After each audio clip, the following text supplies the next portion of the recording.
Hey guys, do you love casseroles? If you do, you are definitely gonna love this recipe because it is so quick and easy to throw together. You'll be going, wow. So if that sounds good, stay tuned. Welcome to my kitchen and let's see what I am cooking. Start by preheating your oven to 375. So to start, I have greased a 9x13 casserole dish, and to that I am going to add 1 can of mushroom soup and 1 can of cream of celery soup, just because it's what I had on hand. You can also do 2 of the mushroom soups or even 2 condensed chicken soups. For reference, this is just under 300 milliliters at 284 for the can. And now to our soups, I am going to add in roughly half a cup of milk and a handful of cheese. You also want some of this for topping too. And I am also going to add half a bag of frozen corn into this, but you can use mixed vegetables or peas. And then with Smiley Miley, we are just going to give that a quick mix up to kind of combine everything.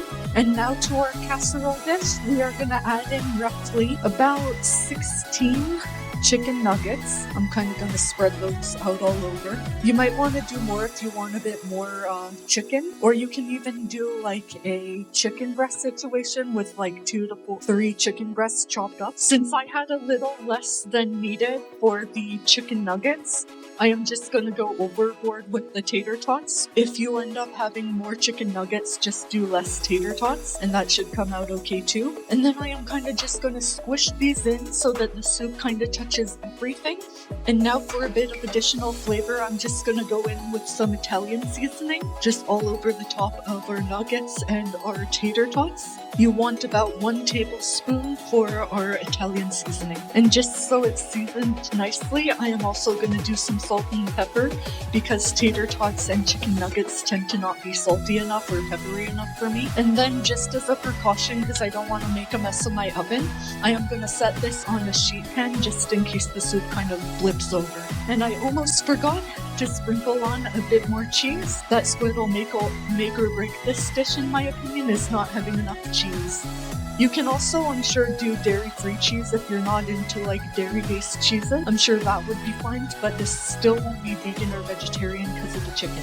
And then just for a bit of extra insurance, I am going to do a light drizzle of olive oil all over the top to ensure that nothing burns. And now I am going to place this in the oven for roughly 45 minutes until everything is nice and golden.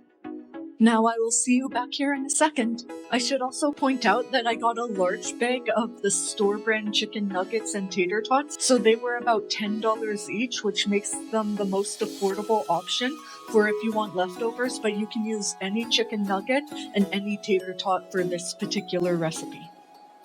And here it is. So before I do a final taste test and give you my thoughts, hitting the like button does help my channel go further, and subscribing if you're enjoying the content also really helps. I appreciate those that do. Now let's get to the tasting. Okay, so let's see how the tater tot is. I got a bit of that sauce and corn on here too. And now the same treatment to the chicken nugget. I just took a piece off. Having a moment. If you are a huge salt lover, then this dish is definitely the way to go. Maybe don't season with salt, but maybe with just some pepper, because mine came out not too salty, but just a little bit more salty than I would like. Other than that, the flavor of the cream of celery and the cream of mushroom goes so well in this dish. But if you must, you can also use cream of chicken or one of the 3 options, but 2 cans of the one, if that makes sense. The tater tots got so crispy. Like, I had a visible crunch when I bit into it. It is so good. The chicken is nice and tender despite being on the more affordable side. Then this recipe is definitely for you, because I think all in all, if I were to make the same thing over and over again, it would cost me about $20 to $30 Canadian for all of the ingredients. So it is nice and affordable too. So if that's a plus to you, stay tuned. Welcome to my kitchen, and let's see what I am cooking next.